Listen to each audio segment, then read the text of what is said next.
আদানির পর রাশিয়া প্রায় কয়েক হাজার কোটি টাকার ঋণ বাংলাদেশকে শোধ করতে হবে সেপ্টেম্বরের মধ্যে।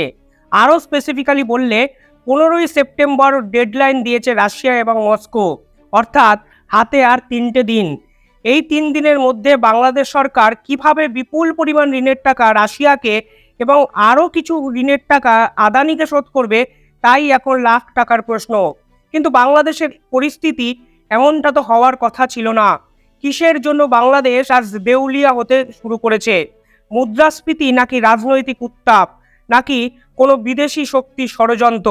বাংলাদেশের এই দেউলিয়াপনার পিছনে ঠিক কোন বড় কারণ লুকিয়ে আছে তা নিয়ে আজকের এই ভিডিও। আর কিভাবেই বা মোহাম্মদ ইউনূস এই পুরো বিষয়টা থেকে পরিত্রাণ পেতে পারেন, তাই নিয়েই আজকে আমার এই বিশ্লেষণ। আপনারা দেখছেন দ্য ইন্ডিপেন্ডেন্ট বেঙ্গল, আমি শিবম। যারা এই ভিডিও দেখছেন তাদের একটাই অনুরোধ, চ্যানেলটি একটু সাবস্ক্রাইব করে আমাদের পাশে থাকবেন।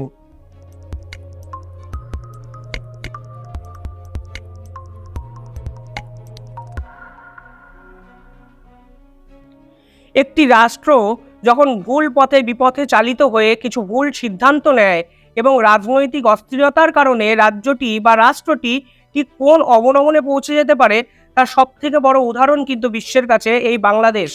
কেন বললাম এ কথাটি? কারণ বর্তমানে বাংলাদেশ সরকারের রাজনৈতিক অস্থিরতা, আইনের শাসন এবং পাশাপাশি অর্থনৈতিক মন্দা, এই 3 কারণে বাংলাদেশের যে বর্তমান পরিস্থিতি তা কোনো অংশে দেউলিয়াপনার থেকে কম নয়।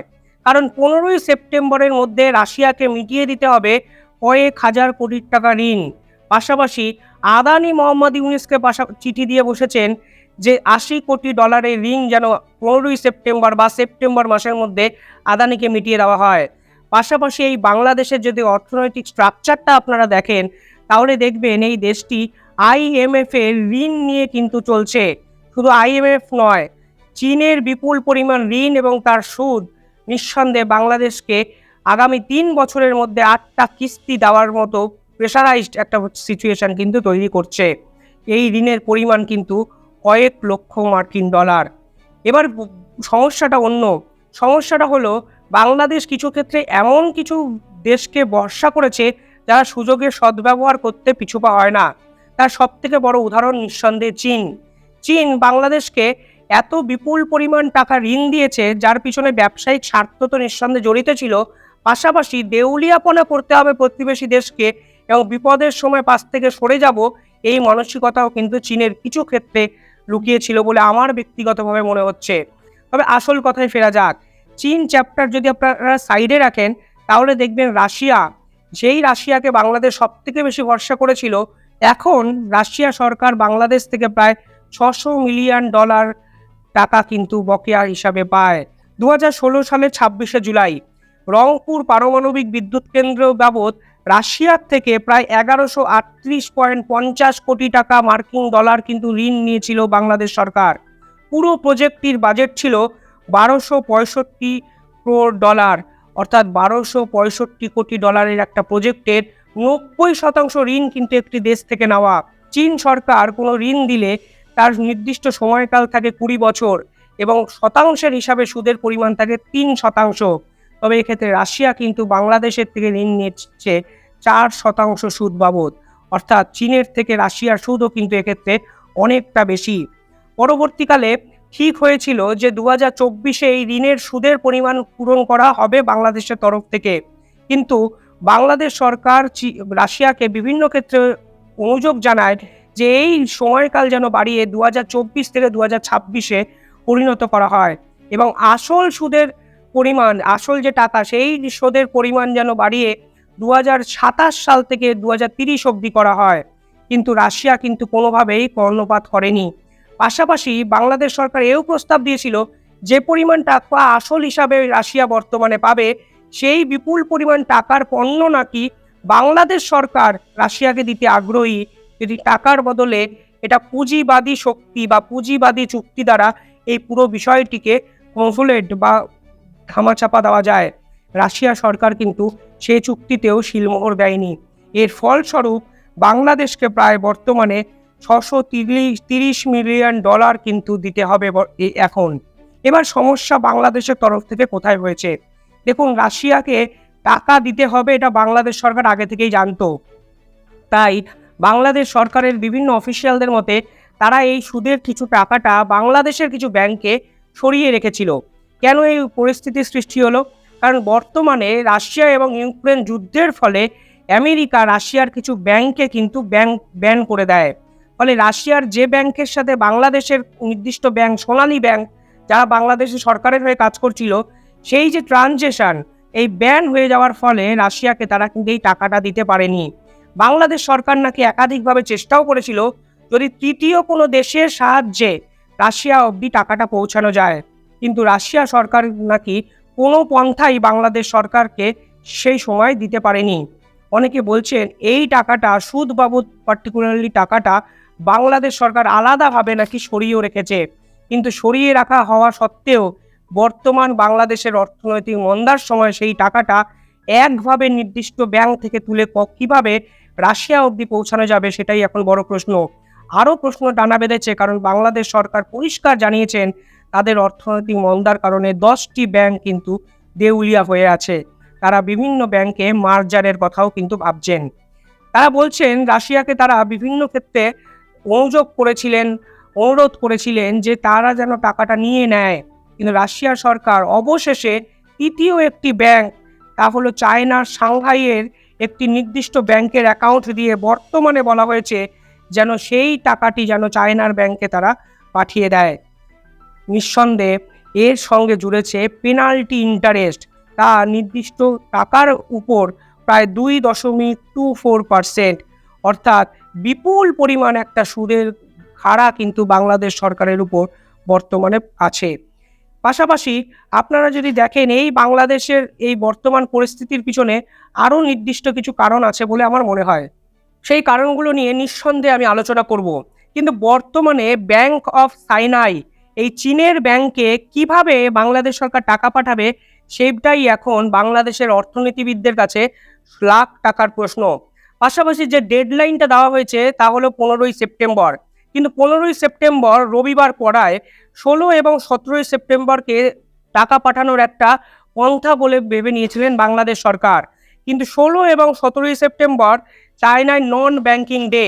ফলে পরিবর্তিত পরিস্থিতি অনুযায়ী 18ই সেপ্টেম্বর রাশিয়াকে কিছু টাকা বাংলাদেশ দিয়ে দিতে পারে বলে মনে করা হচ্ছে। কিন্তু 2022 সালের 15ই মার্চ থেকে 2024 সালের 15ই মার্চ এই সময়কাল অর্থাৎ 2 বছর টেনিয়ারে এই সুদের পরিমাণ এবং জরিমানা বাবদ বাংলাদেশকে বর্তমানে $480 মিলিয়ন কিন্তু দেওয়ার কথা রাশিয়াকে। পাশাপাশি এই 16ই মার্চ থেকে 15ই সেপ্টেম্বর অর্থাৎ শেখ হাসিনার পরবর্তী সময়ে এই টাকাটা গিয়ে দাঁড়ায় $15 কোটি। কিন্তু আদানি এবার কি চিঠি লিখলেন? আদানি লিখলেন রাশিয়ার পাশাপাশি আদানিরও একই ডিমান্ড, কিছুটা টাকা ফেরত চাওয়া $80 কোটি। আদানি বর্তমানে সুদ বাবদ কিন্তু ইউএস সরকারের থেকে চেয়েছেন। আদানি লিখেছেন আমাদের যারা ইনভেস্টার তারা এই বিপুল পরিমাণ ঋণের টাকা তাদেরকেও ফেরত দেওয়ার একটা ব্যাপার কিন্তু আদানির মধ্যে এসে পৌঁছেছে।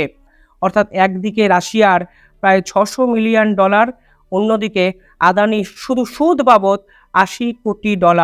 এই বিপুল পরিমাণ টাকা বাংলাদেশের কোনো ব্যাংকে আছে নাকি এই মুহূর্তে দাঁড়িয়ে আমি অন্তত জানি না। এবং মোহাম্মদ ইউনূসের এই অন্তর্বর্তীকালীন সরকার গঠন হওয়ার পরেও 1 মাসেও তারা কোনো অর্থনৈতিক পরিকাঠামো সুগঠিত করার দিকে এগোয়নি। তারা কিছু স্টেপ নিয়েছে, বাংলাদেশে ইলিশ মাছ বাইরে যাবে না, বাংলাদেশের তিস্তা নদীর জল নিয়ে একাধিক রাজনৈতিক মন্তব্য, বিভিন্ন কথা তারা বিভিন্ন সময় বলেছে, কিন্তু আসল বাংলাদেশের সাধারণ মানুষের যে সমস্যা রুটি রুজি, কাপড় বাসন, বিভিন্ন ক্ষেত্রে অর্থনৈতিক স্বাচ্ছন্দ্য, সেগুলো নিয়ে কোনো সুস্থতার পথই কিন্তু বাংলাদেশের এই বর্তমান ইউনিশ সরকার এখনো অবধি দেখাতে পারেনি। আপনারা যদি দেখেন গভীরভাবে তাহলে বুঝবেন রাশিয়া এবং আদানির সব থেকে ভালো বন্ধু কিন্তু ভারতবর্ষ এবং নরেন্দ্র মোদী। হাসিনা সরকার এর আগে বহু ক্ষেত্রে তৃতীয় কোনো দেশের সঙ্গে সম্পর্ক ভালো করার জন্য ভারতের কূটনৈতিক মস্তিষ্ককে কাজে লাগিয়েছে এবং বিশ্বের যে কোনো দেশই কিন্তু এই মস্তিষ্ককে কাজে লাগাবে। কিছুদিন আগে আরব আমিরশাহীর সঙ্গে ভারতবর্ষের বিপুল পরিমাণ টাকার চুক্তি আমেরিকার কাছে নিঃসন্দেহে একটা বার্তা পৌঁছেছে।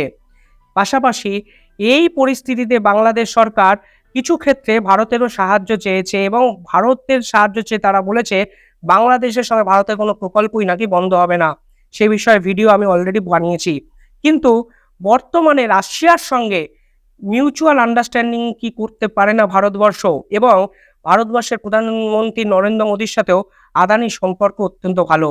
ফলে ইউনিশ সরকার যদি ট্যাকটিক্যালি কূটনৈতিকভাবে ভারতকে এই ২ চুক্তির মাধ্যমে এই ২ সুদের বোঝা থেকে বাঁচতে নরেন্দ্র মোদী বা ভারত সরকারকে কাজে লাগানোর চেষ্টা করে, তাহলে কিন্তু এই পুরো বিষয়টা থেকে বেরিয়ে আসা সম্ভব হবে বলে আমার অ্যানালিটিক্যাল বিশ্লেষণ থেকে মনে হচ্ছে। আপনারা কি ভাবছেন? ঠিক কোন উপায়ে বাংলাদেশ সরকার এই মুহূর্তে প্রায় ১,০০০ কোটি টাকার ঋণ শোধ করতে পারবে? পাশাপাশি বলি, এই ২ চুক্তি কিন্তু বিদ্যুৎকে কেন্দ্র করে ছিল। অর্থাৎ আদানি ভারতবর্ষ থেকে বাংলাদেশকে বিদ্যুৎ দেবে এবং রাশিয়ার টাকা নিয়ে পারমাণবিক বিদ্যুৎ কেন্দ্র তৈরি হবে। আর বাংলাদেশে বর্তমানে বিদ্যুতের যা পরিস্থিতি তা নিঃসন্দেহে অন্ধকারাচ্ছন্নই। একেকটা গ্রাম অঞ্চলে প্রায় ১০ থেকে ১৫ ঘন্টা বিদ্যুৎ থাকছে না বাংলাদেশে। ঢাকার মতো জায়গায় কিছু ক্ষেত্রে ৪ থেকে ৫ ঘন্টা সারাদিন ধরে বিদ্যুৎ থাকছে না। এর কারণও অনেক। আপনারা যদি দেখেন, জ্বালানির যোগান না করেই বাংলাদেশ সরকার বিদ্যুৎ উৎপাদন করার চেষ্টা শুরু করে দিয়েছিল। ফলে বাংলাদেশের বর্তমান যে বিদ্যুৎ প্রয়োজন তার পরিমাণ প্রায়, আপনি যদি দেখেন, ১৫,৯০০ ওয়াট। কিন্তু জ্বালানির অভাবে সেই বিদ্যুৎ উৎপাদন হচ্ছে প্রায় ১৪,৬৫০ মেগাওয়াট। অর্থাৎ বিদ্যুতের যে ঘাটতি তা প্রায় ১২,০০০ ওয়াটের কাছাকাছি। ফলে ১২০০ থেকে ১৫০০ মেগাওয়াট লোডশেডিং করে রাখতে হচ্ছে বাংলাদেশ সরকারকে।